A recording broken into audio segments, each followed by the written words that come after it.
ஆணுக்கும் பெண்ணுக்கும் ஒரு உறவு இருக்குன்னா அது காதலா இல்லை நட்பாக தான் இருக்கணுமா? வேறு உறவாக இருந்து இருக்கக்கூடாதா? எஸ் ராமகிருஷ்ணன் எல்லாருக்குமே தெரியும், ஒரு நல்ல ஒரு எழுத்தாளர், நல்ல ஒரு கவிஞர். அவர் ஒரு இது எழுதியிருக்காரு, அது எனக்கு ரொம்ப பிடிச்சிருந்துச்சு, எனக்கு ரொம்ப கனெக்ட் ஆயிருந்துச்சு. அதை நான் உங்கள்கிட்ட சொல்கிறேன். என்ன உறவு இது?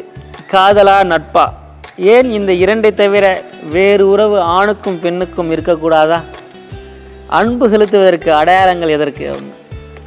இதில் நிறைய விஷயத்தை அவர் உடைச்சிருக்காரு. அதுதான் நான் பார்க்குறேன்.